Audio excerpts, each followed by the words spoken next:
አብዛኞቹ የዓለማችን አገሮች ስማቸውን የሚያገኙት ከሚያልፉባቸው ታላቅ ወንዝ፣ በአካባቢው ከሚኖር ትልቅ ጎሳ ወይም ደግሞ አገሪቱን ለመጀመሪያ ጊዜ አገኘሁት ብሎ በካርታ ላይ ከሳለው አውሮፓዊ አሳሽ ሊሆን ይችላል።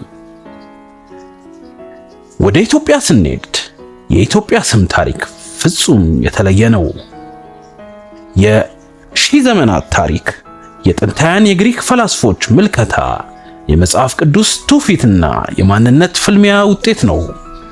ዛሬ በዚህ ቪዲዮ ኢትዮጵያ የሚለው ቃል ከየት እንደመጣ፣ በውስጡ ምን አይነት ሚስጥራትን እንደያዘና ባለቤቶቹን ስማቸውን እንዴት እንዳጸኑት በጥልቀት እንመለከታለን። እስከ መጨረሻው አብራችሁን ቆዩ። ታሪካችንን የምንጀምረው ከዛሬ 2500 ዓመታት በፊት በነበረችው በጥንቷ ግሪክ ነው። የዓለም የታሪክ አባት የሚባለው ሄሮዶተስ፣ ታላቁ ገጣሚ ሆመር እና ሌሎችም የግሪክ ፈላስፎች ስለ አፍሪካ ሲጽፉ አንድ በተደጋጋሚ የሚጠቀሙበት ቃል ነበር። እሱም ኢትዮጵያ የሚለው ነው። እስቲ ይህንን የግሪክ ቋንቋ በቋንቋ የጥናት መነጽርን በታት ነው። ኢትዮጵያ የተሰራው ከሁለት ቃላት ጥምረት ነው። የመጀመሪያው አይቶ ሲሆን ትርጉሙም አቃጥላለሁ ወይም ነደደ ወይ ደግሞ በሙቀት የበሰለ ማለት ነው። ሁለተኛው ቃል ደግሞ ኦብስ ነው። ትርጉሙም ፊት፣ ገጽታ ወይም መልክ ማለት ነው። ለምሳሌ ዛሬ ለአይን ሐኪሞች ኦፕቲሽያን የምንለው ቃል መነሻው ይኸው የግሪኩ ኦብስ ነው። ስለዚህ ሁለቱን ቃላት ስናጣምራቸው ኢትዮጵያ ማለት ቀጥተኛ ትርጉሙ ፊታቸው በፀሐይ የተቃጠለ ሕዝቦች ምድር ማለት ይሆናል። ለጥንቶቹ ግሪኮች ይህ ስም የጥላቻ ወይም የስድብ ቃል አልነበረም። ለእነሱ የጂኦግራፊና የስነ ሕዝብ መግለጫ ነበር። ግሪኮች ወደ ደቡብ ወደ ግብፅ አቅጣጫ ሲጓዙ ፀሐዩ እየበረታ የሰዎቹም የቆዳ ቀለም እየጠቆረ መሄዱን አስተዋሉ።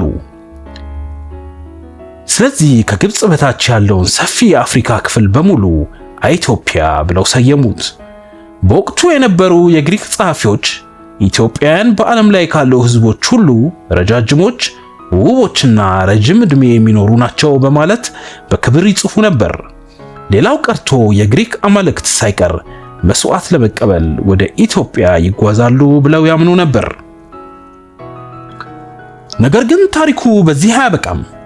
ከክርስቶስ ልደት በፊት በሦስተኛው ክፍለ ዘመን አካባቢ በግብፅ በእስክንድሪያ ይኖሩ የነበሩ 70 ሊቃውንት የዕብራይስጡን ብሉይ ኪዳን መጽሐፍ ቅዱስ ወደ ግሪክ ቋንቋ መለሱት። ይህ ትርጉም ሴፕቹዋጂንት ይባላል። በዕብራይስጡ መጽሐፍ ቅዱስ ላይ ከግብፅ በታች ላለው ግዛት ኩሽ የሚል ስም ነበር የተሰጠው። እነዚህ ሊቃውንት ግን ኩሽ የሚለውን ቃል በሙሉ ኢትዮጵያ ብለው ተረጎሙት። በዚህ ምክንያት ኢትዮጵያ የሚለው ቃል በመጽሐፍ ቅዱስ ውስጥ ከ40 ጊዜ በላይ ተጠቅሶ እንዲገባ ሆነ። ይህም ስሙ ከፍተኛ መንፈሳዊና ታሪካዊ ክብር እንዲጎናጸፍ አደረገው። አሁን ደግሞ ካሜራችንን አዙረን ወደ ራሷ ወደ ኢትዮጵያ እንሂድ። የሀገር ውስጥ ታሪክ አዋቂዎችና የቤተ ክርስቲያን ሊቃውንት ይህንን የግሪኮች ፊትህ የተቃጠለ የሚለውን ትርጉም አይቀበሉትም። ለእነሱ ስሙ ከውጭ የመጣ ሳይሆን የራሳቸው የውስጥ ማንነት መግለጫ ነው። በ15ኛው ክፍለ ዘመን በግዕዝ ቋንቋ የተጻፈውና መጽሐፈ አክሱም የሚባለው ጥንታዊ የሀገር ታሪክ መዝገብ ላይ ፍጹም የተለየ ትረካ እናገኛለን። ይህ መጽሐፍ እንደሚለው አገሪቱ ስሟን ያገኘችው ኢትዮጲስ ከሚባል ታላቅና ታዋቂ ንጉሥ ነው። ታሪኩ እንዲህ ነው። ከታላቁ የሰማይ የጥፋት በኋላ የኖህ ልጅ ካም ኩሽ የተባለ ልጅ ወለደ። ኩሽ ደግሞ ኢትዮጲስ የሚባል ልጅ ነበረው። ይህ ንጉሥ ኢትዮጲስ መጽሐፍ ቅዱሳዊ የዘር ሐረግ ያለው ሲሆን ወደ ደቡብ በመጓዝ አሁን አክሱም የምትገኝበትን አካባቢ መርጦ ዋና ከተማው መሰረተ። ሕዝቡም ለንጉሱ ካላቸው ፍቅርና አክብሮት የተነሳ አገሪቱን ኢትዮጵያ ራሳቸውንም ኢትዮጵያን ብለው ጠሩ። ይህ ትውፊት በኢትዮጵያ ታሪክ ውስጥ ትልቅ ቦታ አለው። ምክንያቱም ህዝቡ ስሙን ከቅኝ ገዢዎች ወይም ከባዕድ ሀገር ሰዎች ሳይሆን በቀጥታ ከራሱ መስራችን አባትና ንጉስ እንዳገኘ ስለሚያምን ነው። እንዲያውም አንዳንድ የሀገር ውስጥ የቋንቋ ሊቃውንት ቃሉን የጥንታዊ የሳባ ወይም የሴማዊ ቋንቋ መነሻ በማድረግ ሌላ ውብ ትርጉም ይሰጡታል። ስሙን ኤት ወይም ስጦታ ወይ ደግሞ ዮብ ወይም ወርቅ እና ጊዮን ከሚሉት ቃላት በመነሳት የአባይ የወርቅ ስጦታ ብለው ይተረጉሙታል።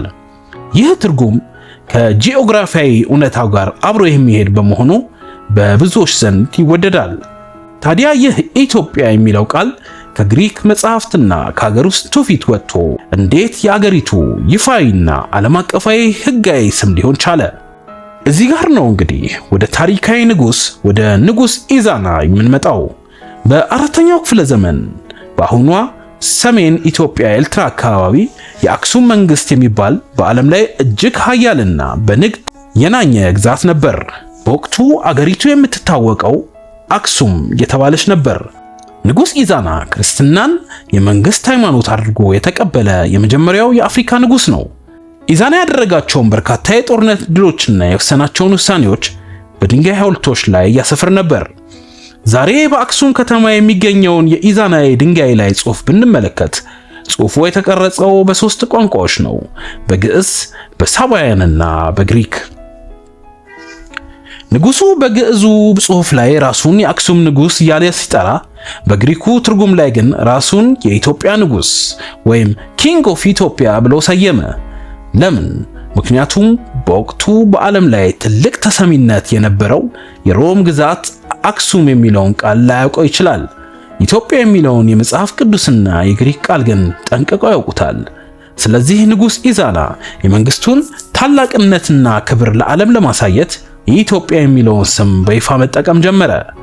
ከዚያን ጊዜ ጀምሮ የአክሱም ስም ቀስ በቀስ የቀነሰ መጥቶ ኢትዮጵያ የሚለው ስም የአገሪቱ ብቸኛ ይፋዊ መጠሪያ ሆነ። ነገር ግን ታሪኩ በዚህ አላበቃም። ላለፉት ጥቂት መቶ ዓመታት የውጭው ዓለም በተለይም አውሮፓውያንና አረቦች አገሪቱን ሌላ ስም ሰጥተዋት ነበር። አቢሲኒያ ይሏት ነበር። ይህ አቢሲኒያ የሚለው ቃል የመጣው ሀበሻ ከሚለው የሳባውያን ጎሳ ስም ነው። አረቦች አካባቢውን አልሀበሽ ይሉት ነበር። አውሮፓውያንም ይህንን ቃል ወስደው ወደ ራሳቸው ምላስ በማስተካከል አቢሲኒያ አሉት። ለብዙ ዘመናት በዓለም ካርታዎች ላይ አገሪቱ አቢሲኒያ እየተባለች ተጽፋ ኖራለች። ነገር ግን የኢትዮጵያ ነገስታትና ህዝቦች ይህንን የውጭ ስም በጭራሽ አይወዱትም ነበር። እነሱ የሚፈልጉት ያንን የሺህ ዘመናት ክብር ያለውና ኢትዮጵያ የሚለው ስም ነበር።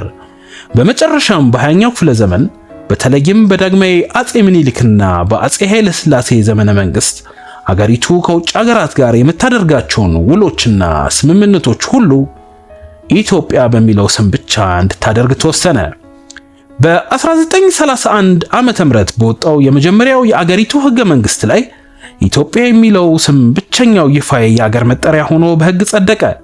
አቢሲኒያ የሚለው ስምም ከዓለም ካርታ ላይ ተሰረዘ። ዛሬ ኢትዮጵያ የሚለው ስም ከቀላል ቃል በላይ ነው። እሱ የነጻነት፣ የጥንታዊ ስልጣኔና የኩራት ምልክት ነው። አገሪቱ በአፍሪካ የቅኝ ግዛት ወረራ በጀግንነት ተከላክላ ነጻነቷን ጠብቃ በመኖሯ ስሟና የአረንጓዴ ቢጫ ቀይ ሰንደቅ ዓላማዋ ለሌሎች ጥቁር ህዝቦች ሁሉ የነጻነት ፋና ወጊ ሆኖ አገልግሏል። ታዲያ እናንተ የትኛውን የታሪክ መነሻ ትመርጣላችሁ?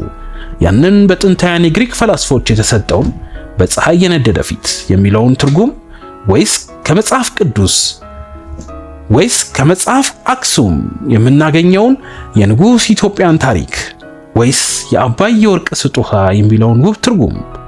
ሐሳባችሁን ከታች በኮሜንት መስጫው ላይ አስፍሩልኝ። ቪዲዮውን ከወደዳችሁት ላይክ ማድረግና ለጓደኞቻችሁ ማጋራት አትርሱ።